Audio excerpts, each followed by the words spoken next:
Hello दोस्तों। आप सबका स्वागत है एक बार फिर से हमारे चैनल में। तो दोस्तों, हमने जो हमारा रेशियो एंड प्रोपोर्शन का जो टॉपिक था वो कल शुरू कर दिया था और उसको थोड़ा सा और आगे बढ़ाते हैं। कल हमने कुछ बेसिक टाइप की थी, तो चलिए आज भी शुरुआत करते हैं कुछ आसान से सवालों के साथ। सवाल दिया गया है दोस्तों, A/B दिया गया है 2/3 और B/C दिया गया है 4/5। तो हमें बताना है A/B/C। तो क्या दिया गया है दोस्तों? A/B क्या दिया गया है? 2/3 और B/C दिया गया है 4/5। और हमें फाइंड आउट करना है A/B/C। यहाँ पर दो अलग अलग रेशियो दिए गए हैं, A और B का, और यहाँ पर B और C का। ठीक है, तो हमें कंप्लीट रेशियो बताना है दोस्तों, A/B/C। तो यहाँ पर लिखेंगे A/B के नीचे 2 और 3 और B/C के नीचे 4 एंड 5। हमें इस तरीके से लिख देना है, जैसे कि A/B 2 और 3 है, तो A और B के नीचे 2 और 3 लिखेंगे, B और C के नीचे 4 और 5 लिखेंगे। तो आप देख सकते हैं B के नीचे B आएगा। यहाँ पर जो टर्म खाली है यहाँ पर भी खाली है, तो यहाँ पर आएगा दोस्तों। यहाँ पर जो इस साइड में लेफ्ट साइड में जो डिजिट है वही यहाँ पर लिख देंगे 3, और यहाँ पर लिखेंगे जो राइट साइड में जो अक्षर है यहाँ पर लिख देंगे 4। ठीक है, ये यहाँ पर आएगा और ये यहाँ पर आएगा, ये कंप्लीट भर जाएगा। तो दोस्तों, अब हमें मल्टीप्लाई कर देना है। 4 दूनी 8, 4 तिये 12 और 5 तिये 15। ठीक है, तो ये आएगा हमारा रेशियो। नया रेशियो आ गया कितना? 8/12/15। ये कैंसिल आउट होता है तो ठीक है, अगर ये नहीं होता तो यही हमारा आंसर होगा दोस्तों। A/B/C कितना होगा? 8/12/15। ठीक है, तो दोस्तों इस सवाल का एक और तरीका मैं आपको बता देता हूँ। जैसे कि A/B दिया गया है कितना? 2 और 3, और B/C कितना दिया गया है? 4 और 5।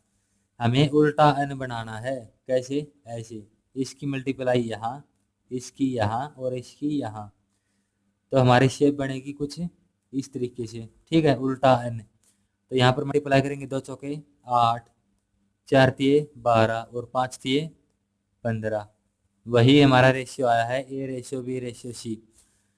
जो आपको अच्छा लगे आप उसी तरीके से सवाल को कर सकते हैं।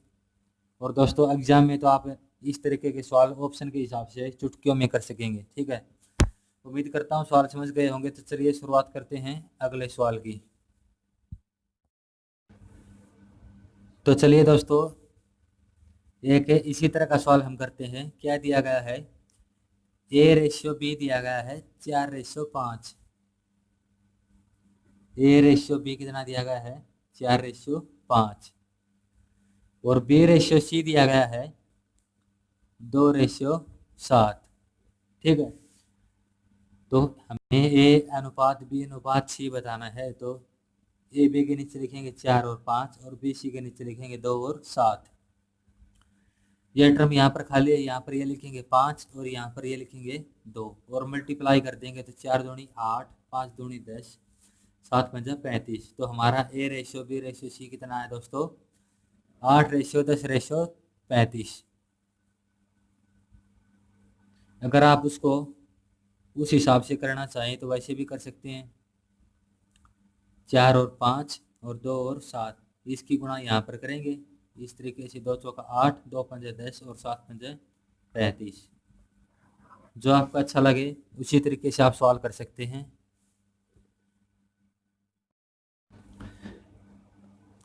एक और सवाल हम करते हैं। दिया गया है A/B दिया गया है 2/3, B/C दिया गया है 1/4 और C/D दिया गया है 2/7।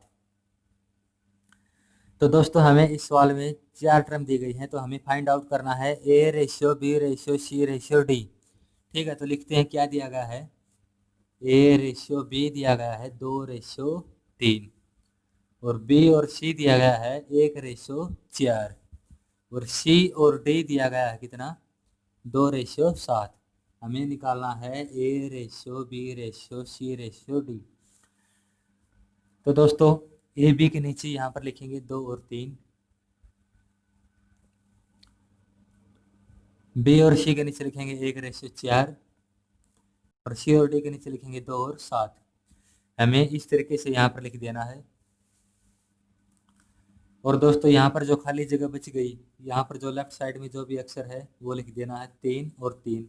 चाहे कितने भी बचो, यहाँ पर 3 और 3 ही लिखना है। यहाँ पर लिखेंगे 4 क्योंकि इससे यहाँ पर 4 है। यहाँ पर लिखेंगे 1, यहाँ पर 2 और यहाँ पर भी 2। उम्मीद करता हूँ आप समझ गए होंगे कि ये मैंने यहाँ पर किस तरीके से लिखा है। यहाँ पर खाली जगह थी तो यहाँ पर लिख दिया 3 और 3। यहाँ पर खाली थी तो यहाँ पर लिख दिया 1 और यहाँ पर भी खाली थी, यहाँ पर लिख दिया 2 और 2। ठीक है, अब यहाँ पर मल्टीप्लाई कर देना है। 2 एकम 2 दूनी 4, 3 एकम 3 दूनी 6, 4 तिये 12 दूनी 24 और 4 तिये 12 साते 84। ठीक है, ये हमारा रेशियो आया A:B:C:D। तो दोस्तों आप यहाँ पर देख सकते हैं कि ये रेशियो जो हमारा कैंसिल आउट हो रहा है 2 से। ठीक है, यहाँ पर 2 से कैंसिल करेंगे, ये हमारा बचेगा कितना 2 पर, ये कटेगा 3 से, ये कटेगा 12 से और ये कटेगा 42 से। ठीक है, तो हमारा रेशियो आया दोस्तों कितना A:B:C:D आया कितना 2:3:12:42। शॉर्ट फॉर्म हमें लिखनी है दोस्तों। मैंने आपको बताया था स्टार्टिंग में कि जो स्टैंडर्ड फॉर्म होती है, जो छोटी से छोटी फॉर्म रेशियो की, वो होती है। और यहाँ पर कैंसिल आउट करने के बाद जो बचेगा वो हमारा रेशियो होगा। ये हमारा आंसर नहीं होगा। ऑप्शन में आपको ये भी मिलेगा लेकिन ये भी मिलेगा, लेकिन हमारा सही आंसर होगा 2:3:12:42। तो चलिए दोस्तों एक अगली टाइप हम शुरू करते हैं। दिया गया है A:B:C दिया गया है 2:3:5। यदि B को A से 60 रुपये ज़्यादा मिले हो तो C का मान बताइए। यहाँ पर पैसों का रेशियो दिया गया है कितना A:B:C 2:3:5 और कहता है कि B को ज़्यादा मिले कितनी 60 A से, तो C का मान हमें बताना है कि C को कितने मिले। ये टर्म हमें फाइंड आउट करनी है। तो दोस्तों रेशियो दिया गया है ABC का 2, 3 और 5 और B को ज़्यादा मिले A से 60 रुपये। तो यहाँ पर रेशियो में कितने ज़्यादा मिले, एक ज़्यादा मिला A से B को और क्वेश्चन के हिसाब से मिले 60। तो हमारी 1 यूनिट की वैल्यू आई 60। अगर 1 यूनिट की वैल्यू 60 आई तो अब हमें इन तीनों का आंसर निकाल सकते हैं। ठीक है, तो A को कितने मिले दोस्तों, A के लिए 2 के 60 से गुणा करेंगे, 2 गुणा 60 120। B को मिले दोस्तों 3 गुणा 60 180 और C को मिले दोस्तों 5 गुणा 60, ये हुए 300। हमें तो केवल C की वैल्यू फाइंड आउट करनी थी, तो हमारा आंसर होगा दोस्तों 300। और ज़रूरी नहीं कि C की ही पूछे, आपसे एग्जाम में तीनों को भी पूछ सकता है, A के लिए B की भी पूछ सकता है और A की भी पूछ सकता है। तो हमें C की बतानी थी, तो हमें C की निकाले कितनी आई हमारी 300। और अब आप देख सकते हैं कि B को 60 मिले ज़्यादा A से, कितने मिले 60 ही ज़्यादा मिले, क्योंकि A को 120 मिले B को 180, तो 60 ज़्यादा मिले, इसलिए हमारा आंसर क्या हो गया सही। तो C को कितने मिले दोस्तों 300। तो चलिए दोस्तों एक इसी तरह का सवाल करते हैं। A:B:C दिया गया है 3:4:7 और कहता है कि C को A से 120 रुपये ज़्यादा मिले हों तो A को कितने मिले। ठीक वैसा ही सवाल है दोस्तों। क्या दिया गया है A:B:C 3, 4 और 7 ऐसा दिया गया है और C को ज़्यादा मिले कितनी 120 और A से। ठीक है, तो हमें बताना है कि A को कितने मिले, A को कितने पैसे मिले, तो हमें बताना है। हम तीनों ही निकालेंगे जो भी पूछे एग्जाम में। तो दोस्तों C को ज़्यादा मिले 120 A से, तो यहाँ पर कितने मिले देखिए 4 ज़्यादा मिले। ठीक है, और क्वेश्चन के हिसाब से कितने मिले 120। रेशियो में 4 ज़्यादा मिले C को A से, क्योंकि A के 3 हैं और C के 7 हैं, तो 4 ज़्यादा मिले। और क्वेश्चन के हिसाब से मिले 120, तो 4 यूनिट की वैल्यू होगी हमारी 120। 1 यूनिट की वैल्यू हम निकालेंगे। हमें दोस्तों 1 यूनिट की वैल्यू निकालनी पड़ेगी तभी हमारा आंसर आएगा। तो ये होगा हमारा 30। 1 यूनिट की वैल्यू आई हमारी 30। अब हमें कोई भी वैल्यू हम निकाल सकते हैं, ए की हमें चाहिए तो 3 गुणा 30 कर देंगे, कितने मिले 90। ये होगा हमारा आंसर। अगर बी की पूछे तो 30 गुणा 4 करेंगे तो 120, और सी की पूछे तो 30 गुणा 7 करेंगे तो 210। हमें ए की बतानी थी, ए की आई हमारी 30 गुणा 30 90।